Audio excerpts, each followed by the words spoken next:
आज की हमारी कहानी है प्रेमसूत्र, मुंशी प्रेमचंद की सबसे अच्छी रचना। संसार में कुछ ऐसे मनुष्य भी होते हैं जिन्हें दूसरों के मुख से अपनी स्त्री की सौंदर्य प्रशंसा सुनकर उतना ही आनंद होता है जितनी अपनी कीर्ति की चर्चा सुनकर पश्चिमी सभ्यता के प्रसार के साथ ऐसे प्राणियों की संख्या बढ़ती जा रही है। पशुपतिनाथ वर्मा इन्हीं लोगों में था। जब लोग उनकी परम सुंदरी स्त्री की तारीफ करते हुए कहते, ओहो कितनी अनुपम रूपराशि है, कितनी अलौकिक सौंदर्य है, तब वर्माजी मारे खुशी और गर्व के फूल उठते थे। संध्या का समय था, मोटर तैयार खड़ी थी, वर्माजी सैर करने जा रहे थे, किंतु प्रभा जाने को उत्सुक नहीं मालूम होती थी। वह एक कुर्सी पर बैठी हुई कोई उपन्यास पढ़ रही थी। वर्मा जी ने कहा, तुम तो अभी तक बैठी पढ़ रही हो, मेरा तो इस समय जाने को जी नहीं चाहता। नहीं प्रिय, इस समय तुम्हारा न चलना सितम हो जाएगा। मैं चाहता हूं कि तुम्हारी इस मधुर छवि को घर से बाहर भी तो लोग देखें। जी नहीं, मुझे यह लालसा नहीं है। मेरे रूप की शोभा केवल तुम्हारे लिए है और तुम्ही को दिखाना चाहती हूँ। नहीं, मैं इतना स्वार्थांध नहीं हूँ। जब तुम सैर करने निकलो, मैं लोगों से यह सुनना चाहता हूँ कि कितनी मनोहर छवि है।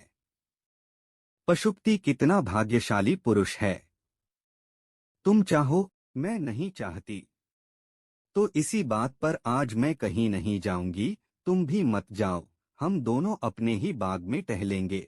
तुम हौज के किनारे हरी घास पर लेट जाना, मैं तुम्हें वीणा बजाकर सुनाऊंगी, तुम्हारे लिए फूलों का हार बनाऊंगी, चांदनी में तुम्हारे साथ आंख मिचौनी खेलूंगी। नहीं नहीं प्रभा, आज हमें अवश्य चलना पड़ेगा। तुम कृष्णा से आज मिलने का वादा कर आई हो, वह बैठी हमारा रास्ता देख रही होगी। हमारे न जाने से उसे कितना दुख होगा। हाय, वही कृष्णा, बार बार वही कृष्णा। पति के मुख से नित्य यह नाम चिंगारी की भांति उड़कर प्रभा को जलाकर भस्म कर देता था। प्रभा को अब मालूम हुआ कि आज ये बाहर जाने के लिए क्यों इतने उत्सुक हैं। इसीलिए आज इन्होंने मुझसे केशों को संवारने के लिए इतना आग्रह किया था। वह सारी तैयारी उसी उल्टा कृष्णा से मिलने के लिए थी। उसने दृढ़ स्वर में कहा, तुम्हें जाना हो जाओ, मैं न जाऊंगी। वर्माजी ने कहा, अच्छी बात है, मैं ही चला जाऊंगा। पशुपति के जाने के बाद प्रभा को ऐसा जान पड़ा कि वह बाटिका उसे काटने दौड़ रही है। ईर्ष्या की ज्वाला से उसका कोमल शरीर हृदय भस्म होने लगा। वे वहां कृष्णा के साथ बैठे विहार कर रहे होंगे, उसी नांगिन के से केशवाली कृष्णा के साथ, जिसकी आंखों में घातक विष भरा हुआ है। मर्दों की बुद्धि क्यों इतनी स्थूल होती है? इन्हें कृष्णा की चटमटक ने क्यों इतना मोहित कर लिया है? उसके मुख से मेरे पैर का तलवा कहीं सुंदर है। हाँ, मैं एक बच्चे की माँ हूँ और वह नव यौवना है। जरा देखना चाहिए उनमें क्या बातें हो रही हैं। यह सोचकर वह अपनी सास के पास आकर बोली, अम्मा, इस समय अकेले जी घबराता है, चलिए कहीं घूम आवें। सास बहू पर प्राण देती थी, चलने पर राजी हो गई। गाड़ी तैयार करा के दोनों घूमने चलीं। प्रभा का श्रृंगार देखकर भ्रम हो सकता था कि वह बहुत प्रसन्न है, किंतु उसके अंतस्तल में एक भीषण ज्वाला दहक रही थी। उसे छिपाने के लिए वह मीठे स्वर में एक गीत गाती जा रही थी। गाड़ी एक सुरम्य उपवन में उड़ी जा रही थी। सड़के के दोनों ओर विशाल वृक्षों की सुखद छाया पड़ रही थी। गाड़ी के कीमती घोड़े गर्व से पूंछें और सिर उठोए टप टप करते जा रहे थे। आहा! वह सामने कृष्णा का बंगला आ गया, जिसके चारों ओर गुलाब की बेल लगी हुई थी। उसके फूल उस समय निर्दय कांटों की भांति प्रभा के हृदय में चुभने लगे। उसने उड़ती हुई निगाह से बंगले की ओर ताका। पशुपति का पता न था। हाँ, कृष्णा और उसकी बहन माया बगीचे में विचर रही थीं। गाड़ी बंगले के सामने से निकल ही चुकी थी कि दोनों बहनों ने प्रभा को पुकारा और एक क्षण में दोनों बालिकाएं हिरनियों की भांति उछलती कूदती फाटक की ओर दौड़ी। गाड़ी रुक गई। कृष्णा ने हंसकर सास से कहा, अम्मा जी, आज आप प्रभा को एकाध घंटे के लिए हमारे पास छोड़ जाइए, आप इधर से लौटें तब इन्हें लेती जाइएगा। यह कहकर दोनों ने प्रभा को गाड़ी से बाहर खींच लिया। सास कैसे इनकार करती। जब गाड़ी चली गई तब दोनों बहनों ने प्रभा को बगीचे में एक बेंच पर जा बिठाया। प्रभा को इन दोनों के साथ बातें करते हुए बड़ी झिझक हो रही थी। वह उनसे हंसकर बोलना चाहती थी, अपने किसी बात से मन का भाव प्रकट नहीं करना चाहती थी, किंतु हृदय उनसे खिंचा ही रहा। कृष्णा ने प्रभा की साड़ी पर एक तीव्र दृष्टि डालकर कहा, बहन, क्या यह साड़ी अभी ली है? इसका गुलाबी रंग तो तुम पर नहीं खिलता, कोई और रंग क्यों नहीं लिया? प्रभा उनकी पसंद है, मैं क्या करती। दोनों बहनें ठट्ठा मारकर हंस पड़ी। फिर माया ने कहा, उन महाशय की रुचि का क्या कहना, सारी दुनिया से निराली है। अभी इधर से गए हैं, सिर पर इससे भी अधिक लाल पगड़ी थी। सहसा पशुपति भी सैर से निकलता हुआ सामने से निकला। प्रभा को दोनों बहनों के साथ देखकर उसके जी में आया कि मोटर रोक ले। वह अकेले इन दोनों से मिलना शिष्टाचार के विरुद्ध समझता था, इसीलिए वह प्रभा को अपने साथ लाना चाहता था। जाते समय वह बहुत साहस करने पर भी मोटर से न उतर सका। प्रभा को वहां देखकर इस सुअवार से लाभ उठाने की उसकी बड़ी इच्छा हुई, लेकिन दोनों बहनों की हास्य ध्वनि सुनकर वह संकोचवश न उतरा। थोड़ी देर तक तीनों रमणियां चुपचाप बैठी रहीं। तब कृष्णा बोली, पशुपति बाबू यहाँ आना चाहते हैं पर शर्म के मारे नहीं आए। मेरा विचार है कि संबंधियों को आपस में इतना संकोच न करना चाहिए। समाज का यह नियम कम से कम मुझे तो बुरा मालूम होता है। तुम्हारा क्या विचार है प्रभा? प्रभा ने व्यंग्य भाव से कहा, यह समाज का अन्याय है।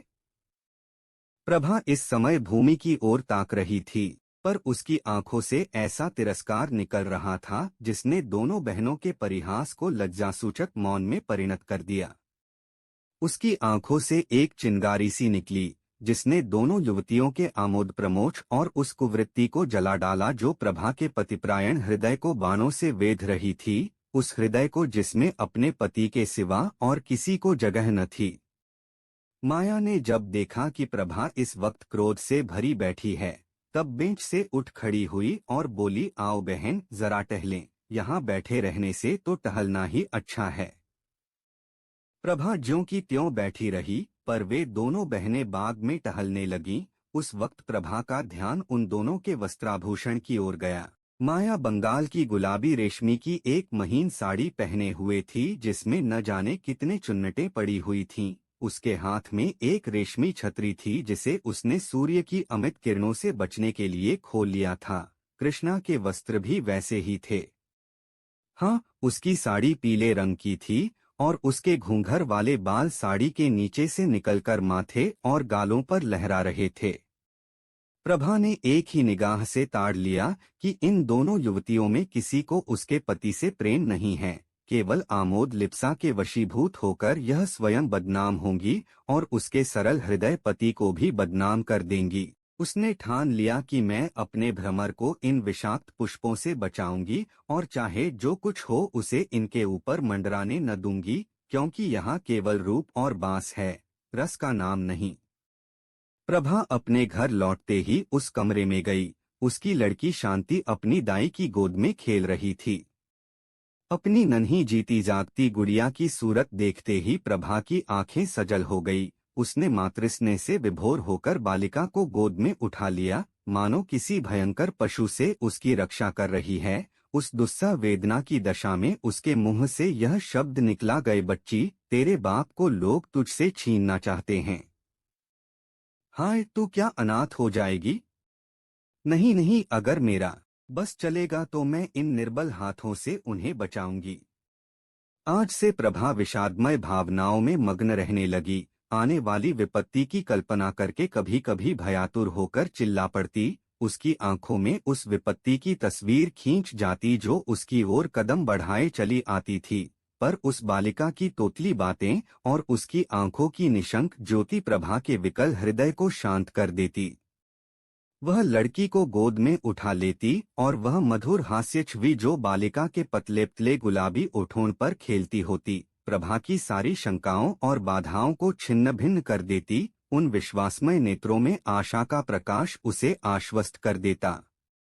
हाँ अभागिनी प्रभा, तू क्या जानती है क्या होने वाला है? ग्रीष्मकाल की चांदनी रात थी। सप्तमी का चांद प्रकृति पर अपना मंद शीतल प्रकाश डाल रहा था। पशुपति मौलसिरी की एक डाली हाथ से पकड़े और तने से चिपटा हुआ माया के कमरे की ओर टकटकी लगाए ताक रहा था। कमरे का द्वार खुला हुआ था और शांत निशा में रेशमी साड़ियों की सरसराहट के साथ दो रमणियों की मधुर हास्यध्वनि मिलकर पशुपति के कानों तक पहुँचते पहुँचते आकाश में विलीन हो जाती थी।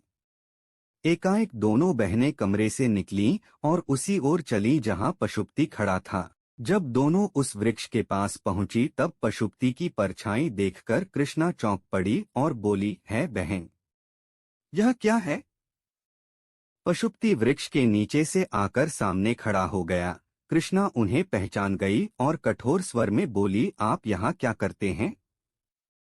बतलाइए, यहाँ आपका क्या काम है? बोलिए जल्दी। पशुपति की सिट्टभपिट्टी गुम हो गई। इस अवसर के लिए उसने जो प्रेम वाक्य रटे थे वे सब विस्मृत हो गए। सशंक होकर बोला, कुछ नहीं प्रिय, आज संध्या समय जब मैं आपके मकान के सामने से आ रहा था तब मैंने आपको अपनी बहन से कहते सुना कि आज रात को आप इस वृक्ष के नीचे बैठकर चांदनी का आनंद उठाएंगी। मैं भी आपसे कुछ कहने के लिए, आपके चरणों पर अपना समर्पित करने के लिए।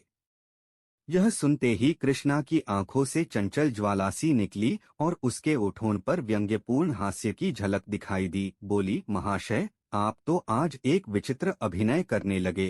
कृपा करके पैरों पर से उठिए और जो कुछ कहना चाहते हो जल्द कह डालिए और जितने आंसू गिराने हो 1 सेकंड में गिरा दीजिए। मैं रुक रुक कर और घिघिया कर बातें करने वालों को पसंद नहीं करती। हाँ, और जरा बातें और रोना साथ साथ न हो। कहिए क्या कहना चाहते हैं? आप न कहेंगे। लीजिए, समय बीत गया, मैं जाती हूँ। कृष्णा वहां से चल दी। माया भी उसके साथ ही चली गई। पशुपति एक क्षण तक वहां खड़ा रहा, फिर वह भी उनके पीछे पीछे चला। मानो वह सुई है जो चुंबक के आकर्षण से आप ही आप खींचा चला जाता है। सहसा कृष्णा रुक गई और बोली, सुनिए पशुपति बाबू, आज संध्या समय प्रभा की बातों से मालूम हो गया कि उन्हें आपका और मेरा मिलना जुलना बिल्कुल नहीं भाता। पशुपति, प्रभा की तो आप चर्चा ही छोड़ दीजिए। कृष्णा, क्यों छोड़ दूं? क्या वह आपकी स्त्री नहीं है? आप इस समय उसे घर में अकेली छोड़कर मुझसे क्या कहने के लिए आए हैं? यही कि उसकी चर्चा न करूं। पशुपति जी नहीं, यह कहने के लिए कि अब वह विरहाग्नि नहीं सही जाती।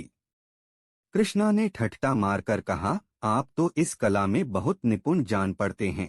प्रेम, समर्पण, विरहाग्नि, यह शब्द आपने कहाँ सीखे? पशुपति, कृष्णा, मुझे तुमसे इतना प्रेम है कि मैं पागल हो गया हूँ। कृष्णा, तुम्हें प्रभा से क्यों प्रेम नहीं है? पशुपति, मैं तो तुम्हारा उपासक हूँ। कृष्णा, लेकिन यह क्यों भूल जाते हो कि तुम प्रभा के स्वामी हो? पशुपति, तुम्हारा तो दास हूँ। कृष्णा, मैं ऐसी बातें नहीं सुनना चाहती। पशुपति, तुम्हें मेरी एक एक बात सुननी पड़ेगी। तुम जो चाहो वह करने को मैं तैयार हूँ। कृष्णा, अगर यह बातें कहीं वह सुन ले तो? पशुपति, सुन ले तो सुन ले, मैं हर बात के लिए तैयार हूँ। मैं फिर कहता हूँ कि अगर तुम्हारी मुझ पर कृपा दृष्टि न हुई तो मैं मर जाऊंगा। कृष्णा, तुम्हें यह बात करते समय अपनी पत्नी का ध्यान नहीं आता? पशुपति, मैं उसका पति नहीं होना चाहता। मैं तो तुम्हारा दास होने के लिए बनाया गया हूँ। वह सुगंध जो इस समय तुम्हारी गुलाबी साड़ी से निकल रही है, मेरी जान है। तुम्हारे ये छोटे छोटे पाँव मेरे प्राण हैं। तुम्हारी हंसी, तुम्हारी छवि, तुम्हारा एक एक अंग मेरे प्राण हैं। मैं केवल तुम्हारे लिए पैदा हुआ हूँ। कृष्णा भाई, अब तो सुनते सुनते कान भर गए। यह व्याख्यान और यह गद्य काव्य सुनने के लिए मेरे पास समय नहीं है। आओ माया, मुझे तो सर्दी लग रही है। चलकर अंदर बैठे। यह निष्ठुर शब्द सुनकर पशुपति की आंखों के सामने अंधेरा छा गया, मगर अब भी उसका मन यही चाहता था कि कृष्णा के पैरों पर गिर पड़े और इससे भी करुण शब्दों में अपने प्रेम कथा सुनाए। किंतु दोनों बहनें इतनी देर में अपने कमरे में पहुंच चुकी थीं और द्वार बंद कर लिया था। पशुपति के लिए निराश घर लौट आने के सिवा कोई चारा न रह गया। कृष्णा अपने कमरे में जाकर थकी हुई सी एक कुर्सी पर बैठ गई और सोचने लगी, कहीं प्रभा सुन ले तो बात का बतंगड़ हो जाए, सारे शहर में इसकी चर्चा होने लगे और हमें कहीं मुंह दिखाने को जगह न रहे, और यह सब एक जरासी दिल्लगी के कारण पर पशुपति का प्रेम सच्चा है, इसमें संदेह नहीं। वह जो कुछ कहता है अंतःकरण से कहता है। अगर मैं इस वक्त जरा सा संकेत कर दूं तो वह प्रभा को भी छोड़ देगा। अपने आपे में नहीं है, जो कुछ कहूँ वह करने को तैयार है। लेकिन नहीं प्रभा, डरो मत, मैं तुम्हारा सर्वनाश न करूंगी। तुम मुझसे बहुत नीचे हो। यह मेरे अनुपम सौंदर्य के लिए गौरव की बात नहीं कि तुम जैसी रूपविहीना से बाजी मार ले जाऊं। अभागे पशुपति, तुम्हारे भाग्य में जो कुछ लिखा था वह हो चुका। तुम्हारे ऊपर मुझे दया आती है, पर क्या किया जाए। एक खत पहले हाथ पड़ चुका था। यह दूसरा पत्र था जो प्रभा को पतिदेव के कोट की जेब में मिला। कैसा पत्र था! हाँ, इसे पढ़ते ही प्रभा की देह में एक ज्वाला सी उठने लगी। तो यूं कहिए कि ये अब कृष्णा के दो चुके, अब इसमें कोई संदेह नहीं रहा। अब मेरे जीने को धिक्कार है। जब जीवन में कोई सुख ही नहीं रहा तो क्यों न इस बोझ को उतार कर फेंक दूं। वही पशुपति जिसे कविता से लेशमात्र भी रुचि न थी, अब कवि हो गया था और कृष्णा को छंदों में पत्र लिखता था। प्रभा ने अपने स्वामी को उधर से हटाने के लिए वह सब कुछ किया जो उससे हो सकता था, पर प्रेम का प्रवाह उसके रोके न रुका और आज उस प्रवाह तके उसके जीवन की नौका निराधार वही चली जा रही है। इसमें संदेह नहीं कि प्रभा को अपने पति से सच्चा प्रेम था, लेकिन आत्मसमर्पण की तुष्टि आत्मसमर्पण से ही होती है। वह उपेक्षा और निष्ठुरता को सहन नहीं कर सकता। प्रभा के मन के विद्रोह का भाव जागृत होने लगा। उसके आत्माभिमान जाता रहा। उसके मन में न जाने कितने भीषण संकल्प होते, किंतु अपनी असमर्थता और दीनता पर आप ही आप रोने लगती। आह! उसका सर्वस्व उससे छीन लिया गया और अब संसार में उसका कोई मित्र नहीं, कोई साथी नहीं। पशुपति आजकल नित्य बनावसवार में मग्न रहता, नित्य नए नए सूट बदलता। उसे आईने के सामने अपने बालों को संवारते देखकर प्रभा की आंखों से आंसू बहने लगते। सारी तैयारी उसी दुष्ट के लिए हो रही है। यह चिंता जहरीले सांपन की भांति उसे डस लेती थी। वह अब अपने पति को प्रत्येक बात प्रत्येक गति को सूक्ष्म दृष्टि से देखती। कितनी ही बातें जिन पर वह पहले ध्यान भी न देती थी, अब रहस्य से भरी हुई जान पड़ती। वह रात का न सोती, कभी पशुपति की जेब टटोलती, कभी उसकी मेज पर रखे हुए पत्रों को पढ़ती। इसी टोह में वह रात दिन पड़ी रहती। वह सोचने लगी, मैं क्या प्रेमवंचिता बनी बैठी रहूं? क्या मैं प्राणेश्वरी नहीं बन सकती? क्या इसे परित्यक्ता बनकर ही काटना होगा? आह निर्दयी, तूने मुझे धोखा दिया, मुझसे आंखें फेर ली। पर सबसे बड़ा अनर्थ यह किया कि मुझे जीवन का कलुषित मार्ग दिखा दिया। मैं भी विश्वासघात करके तुझे धोखा देकर क्या कलुषित प्रेम का आनंद नहीं उठा सकती? अश्रुधारा से सींचकर ही सही, पर क्या अपने लिए कोई बाटिका नहीं लगा सकती? वह सामने के मकान में घुघराले बालों वाला युवक रहता है और जब मौका पाता है मेरी ओर सचेष्ट नेत्रों से देखता। क्या केवल एक प्रेम कटाक्ष से मैं उसके हृदय पर अधिकार नहीं प्राप्त कर सकती? अगर मैं इस भांति निष्ठुरता का बदला लूं तो क्या अनुचित होगा? आखिर मैंने अपना जीवन अपने पति को किस लिए सौंपा था? इसीलिए तो कि सुख से जीवन व्यतीत करूं, चाहूं और चाही जाऊं और इस प्रेम साम्राज्य की अधीश्वर बनी रहूं। मगर वे सारी अभिलाषाएं धूल में मिल गई। अब मेरे लिए क्या रह गया है? आज यदि मैं मर जाऊं तो कौन रोएगा? नहीं, घी के चिराग जलाए जाएंगे। कृष्णा हंसकर कहेगी, अब बस हम हैं और तुम, हमारे बीच में कोई बाधा कोई कंटक नहीं है।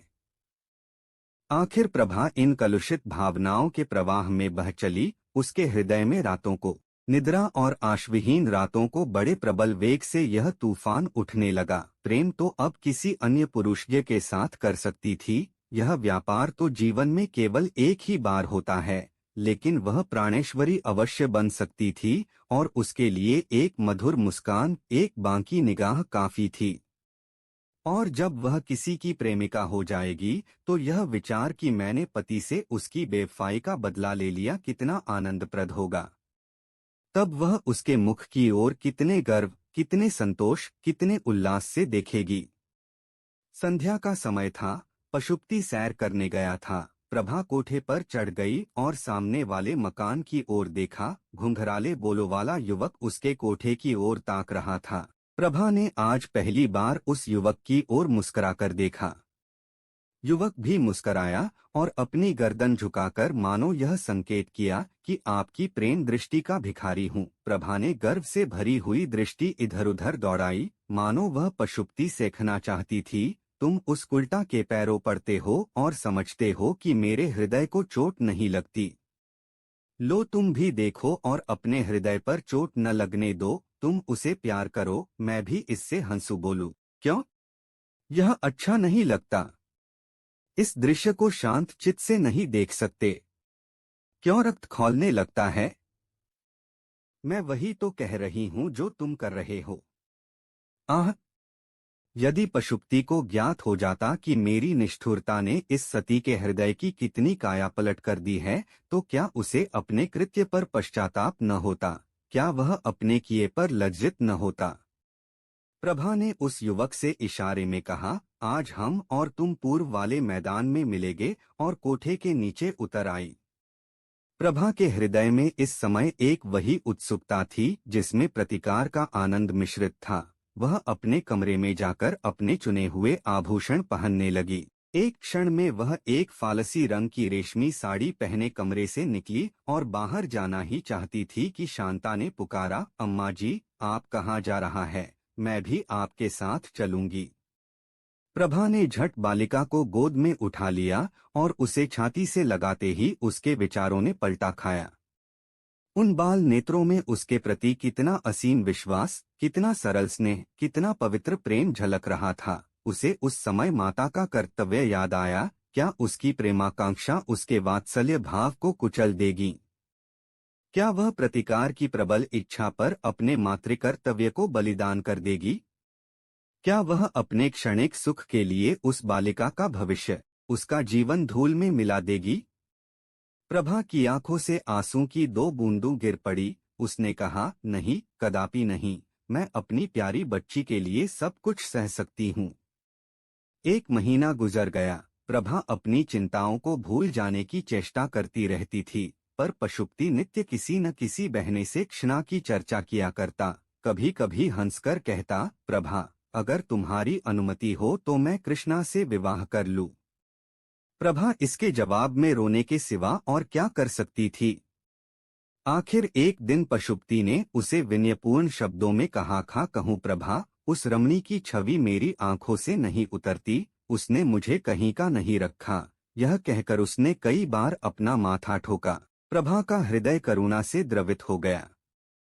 उसकी दशा उस रोगी की सी थी जो यह जानता हो कि मौत उसके सिर पर खेल रही है, फिर भी उसकी जीवन लालसा दिन दिन बढ़ती जाती हो। प्रभा इन सारी बातों पर भी अपने पति से प्रेम करती थी और स्त्रीसुलभ स्वभाव के अनुसार कोई बहाना खोजती थी कि उसके अपराधों को भूल जाए और उसे क्षमा कर दे। एक दिन पशुपति बड़ी रात गए घर आया और रात भर नींद में कृष्णा कृष्णा कहकर बर्राता रहा। प्रभा ने अपने प्रियतम का यह आर्तनाद सुना और सारी रात चुपके चुपके रोया की, बस रोया की। प्रात काल वह पशुपति के लिए दूध का प्याला लिए खड़ी थी कि वह उसके पैरा पर गिर पड़ा और बोला, प्रभा, मेरी तुमसे एक विनय है। तुम ही मेरी रक्षा कर सकती हो, नहीं मैं मर जाऊंगा। मैं जानता हूँ कि यह सुनकर तुम्हें बहुत कष्ट होगा, लेकिन मुझ पर दया करो। मैं तुम्हारी इस कृपा को कभी न भूलूंगा। मुझ पर दया करो। प्रभा कांपने लगी। पशुपति क्या कहना चाहता है, यह उसका दिल साफ बता रहा था। फिर भी वह भयभीत होकर पीछे हट गई और दूध का प्याला मेज पर रखकर अपने पीले मुख को कांपते हुए हाथों से छिपा लिया। पशुपति ने फिर भी सब कुछ ही कह डाला। लालसागनी अब अंदर न रह सकती थी, उसकी ज्वाला बाहर निकल ही पड़ी। तात्पर्य यह था कि पशुपति ने कृष्णा के साथ विवाह करना निश्चय कर लिया था। वह से दूसरे घर में रखेगा और प्रभा के यहाँ 2 रात और 1 रात उसके यहाँ रहेगा। ये बातें सुनकर प्रभा रोई नहीं, वरन स्तंभित होकर खड़ी रह गई। उसे ऐसा मालूम हुआ कि उसके गले में कोई चीज अटकी हुई है और वह सांस नहीं ले सकती। पशुपति ने फिर कहा, प्रभा, तुम नहीं जानती कि जितना प्रेम तुमसे मुझे आज है उतना पहले कभी नहीं था। मैं तुमसे अलग नहीं हो सकता। मैं जीवन पर्यंत तुम्हें इसी भांति प्यार करता रहूंगा, पर कृष्णा मुझे मार डालेगी। केवल तुम ही मेरी रक्षा कर सकती हो। मुझे उसके हाथ मत छोड़ो। प्रिय अभागिनी प्रभा, तुझसे पूछ पूछ कर तेरी गर्दन पर छुरी चलाई जा रही है। तू गर्दन झुका देगी यच आत्मगौरव से सिर उठाकर कहेगी, मैं यह नीच प्रस्ताव नहीं सुन सकती। प्रभा ने इन बातों में एक भी न की। वह अचेत होकर भूमि पर गिर पड़ी। जब होश आया कहने लगी, बहुत अच्छा, जैसी तुम्हारी इच्छा, लेकिन अब मुझे छोड़ दो। मैं अपनी माँ के घर जाऊंगी। मेरी शांता मुझे दे दो। यह कहकर वह रोती हुई वहां से शांता को लेने चली गई और उसे गोद में लेकर कमरे से बाहर निकली। पशुपति लज्जा और ग्लानि से सिर झुकाए उसके पीछे पीछे आता रहा और कहता रहा, जैसी तुम्हारी इच्छा हो प्रभा, वह करो। और मैं क्या कहूँ, किंतु मेरी प्यारी प्रभा, वादा करो कि तुम मुझे क्षमा कर दोगी। किंतु प्रभा ने उसको कुछ जवाब न दिया और बराबर द्वार की ओर चलती रही। तब पशुपति ने आगे बढ़कर उसे पकड़ लिया और उसके मुरझाए हुए पर अश्रुसिंचित कपोलों को चूम चूम कर कहने लगा, प्रिय, मुझे भूल न जाना। तुम्हारी याद मेरे हृदय में सदैव बनी रहेगी। अपनी अंगूठी मुझे देती जाओ। मैं उसे तुम्हारी निशानी समझकर रखूंगा और उसे हृदय से लगाकर इस दाह को शीतल करूंगा। ईश्वर के लिए प्रभा, मुझे छोड़ना मत। मुझसे नाराज न होना। 1 सप्ताह के लिए अपनी माता के पास जाकर रहो, फिर मैं तुम्हें जाकर लाऊंगा। प्रभा ने पशुपति के करपाश से अपने को छुड़ा लिया और अपनी लड़की का हाथ पकड़े हुए गाड़ी की ओर चली। उसने पशुपति को न कोई उत्तर दिया और न यह सुना कि वह क्या कर रहा है। अम्मा, आप क्यों हंस रही है? कुछ तो नहीं बेटी। वह पीले पीले पुराने कागज तुम्हारे हाथ में क्या हैं? ये उस ऋण के पुर्जे हैं जो वापस नहीं मिला। ये तो पुराने खत मालूम होते हैं।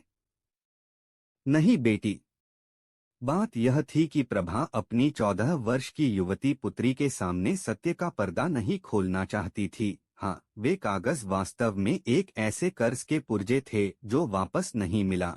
ये वही पुराने पत्र थे जो आज एक किताब में रखे हुए मिले थे और ऐसे फूल की पशुड़ियां की भांति दिखाई देते थे जिनका रंग और गंध किताब में रखे रखे उड़ गई हो। तथापि वे सुख के दिनों को याद दिला रहे थे और इस कारण प्रभा की दृष्टि में वे बहुमूल्य थे। शांता समझ गई कि अम्मा कोई ऐसा काम कर रही है जिसकी खबर मुझे नहीं करना चाहती और इस बात से प्रसन्न होकर कि मेरी दुखी माता आज अपना शोक भूल गई है और जितनी देर तक वह इस आनंद में मग्न रहे उतना ही अच्छा है, एक बहाने से बाहर चली गई। प्रभा जब कमरे में अकेली रह गई तब उसने पत्रों का फिर पढ़ना शुरू किया। आह, इन 14 वर्षों में क्या कुछ नहीं हो गया। इस समय उस विरहिणी के हृदय में कितनी ही पूर्व स्मृतियां जागृत हो गई जिन्होंने हर्ष और शोक के स्रोत एक साथ ही खोल दिए। प्रभा के चले जाने के बाद पशुपति ने बहुत चाहा कि कृष्णा से उसका विवाह हो जाए, पर वह राजी न हुई। इसी नैराश्य और क्रोध की दशा में पशुपति एक कंपनी का एजेंट होकर यूरोप चला गया। तब फिर उसे प्रभा की याद आई। कुछ दिनों तक उसके पास से क्षमा प्रार्थना पूर्ण पत्र आते रहे जिनमें वह बहुत जल्द घर आकर प्रभा से मिलने के वादे करता रहा और प्रेम के इस नए प्रवाह में पुरानी कटुताओं को जलमग्न कर देने के आशामय स्वप्न देखता रहा। पतिप्रायणा प्रभा के संतप्त हृदय में फिर आशा की हरियाली लहराने लगी। मुरझाई हुई आशालताएं फिर पल्लवित होने लगी। किंतु यह भी भाग्य की एक क्रीड़ा ही थी। थोड़े ही दिनों में रसिक पशुपति एक नए प्रेमजाल में फंस गया और तब से उसके पत्र आने बंद हो गए। इस वक्त प्रभा के हाथ में वही पत्र थे जो उसके पति ने यूरोप से उस समय भेजे थे जब नैराश्य का घाव हरा था। कितनी चिकनी चुपड़ी बातें थी, कैसे कैसे दिल खुश करने वाले वादे थे।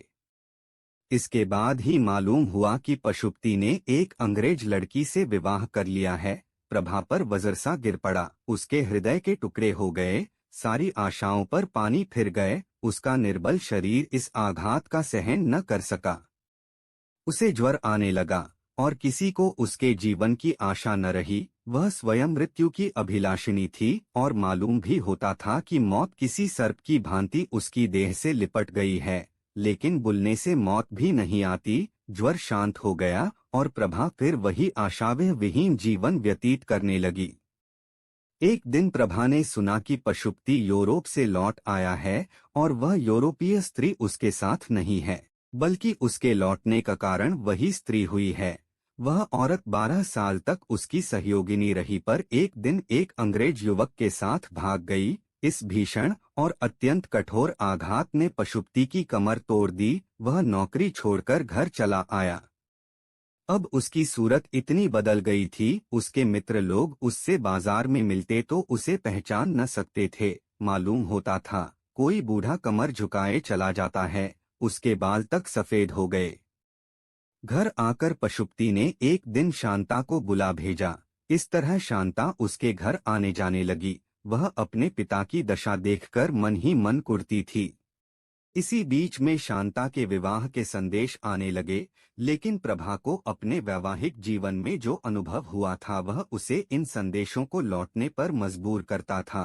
वह सोचती, कहीं इस लड़की की भी वही गति न हो जो मेरी हुई है। उसे ऐसा मालूम होता था कि यदि शांत का विवाह हो गया तो इस अंतिम अवस्था में भी मुझे चैन न मिलेगा और मरने के बाद भी मैं पुत्री का शोक लेकर जाऊंगी। लेकिन अंत में एक ऐसे अच्छे घराने से संदेश आया कि प्रभा उसे ना ही न कर सकी। घर बहुत ही संपन्न था, वर भी बहुत ही सुयोग्य। प्रभा को स्वीकार ही करना पड़ेगा, लेकिन पिता की अनुमति भी आवश्यक थी। प्रभा ने इस विषय में पशुपति को एक पत्र लिखा और शांता के ही हाथ भेज दिया। जब शांता पत्र लेकर चली गई तब प्रभा भोजन बनाने चली गई। भांति भांति की अमंगल कल्पनाएं उसके मन में आने लगी और चूल्हे से निकलते धुएं में उसे एक चित्र सा दिखाई दिया कि शांता के पतले पतले होंठ सूखे हुए हैं और वह कांप रही है। और जिस तरह प्रभा पतिगृह से आकर माता की गोद में गिर गई थी, उसी तरह शांता भी आकर माता की गोद में गिर पड़ी है। पशुपति ने प्रभा का पत्र पढ़ा तो उसे चुप्सी लग गई। उसने अपना सिगरेट जलाया और जोर जोर कश खींचने लगा। फिर वह उठ खड़ा हुआ और कमरे में टहलने लगा। कभी मूंछों को दांतों से काटता कि खिचड़ी दाढ़ी को नीचे की ओर खींचता। सहसा वह शांता के पास आकर खड़ा हो गया और कांपते हुए स्वर में बोला, बेटी, जिस घर को तेरी माँ स्वीकार करती हो उसे मैं कैसे नाही कर सकता हूँ। उन्होंने बहुत सोच समझकर हामी भरी होगी। ईश्वर करे तुम सदा सौभाग्यवती रहो। मुझे दुख है तो इतना ही कि जब तू अपने घर चली जाएगी तब तेरी माता अकेली रह जाएगी। कोई उसके आंसू पोंछने वाला न रहेगा। कोई ऐसा उपाय सोच कि तेरी माता का क्लेश दूर हो और मैं भी इस तरह मारा मारा न फिरूं। ऐसा उपाय तू ही निकाल सकती है। संभव है लज्जा और संकोच के कारण मैं अपने हृदय की बात तुझसे कभी न कह सकता, लेकिन अब तू जा रही है और मुझे संकोच का त्याग करने के सिवा कोई उपाय नहीं है। तेरी माँ तुझे प्यार करती है और तेरा अनुरोध कभी न टालेगी। मेरी दशा जो तू अपनी आंखों से देख रही है, यही उनसे कह देना। जा, तेरा सौभाग्य अमर हो। शांता रोती हुई पिता की छाती से लिपट गई और यह समय से पहले बूढ़ा हो जाने वाला मनुष्य अपनी दुर्वासनाओं का दंड भोगने के बाद पश्चाताप और ग्लानि के आंसू बहा बहाकर शांता का केशराशि को भिगोने लगा। पतिपरायणा प्रभा क्या शांता का अनुरोध टाल सकती थी। इस प्रेम सूत्र ने दोनों भग्न हृदय को सदैव के लिए मिला दिया। सरस्वती जनवरी 1926। उम्मीद करते हैं आपको यह वीडियो अच्छी लगी होगी। धन्यवाद आपका। वीडियो पसंद आई हो तो लाइक और शेयर कर दीजिएगा।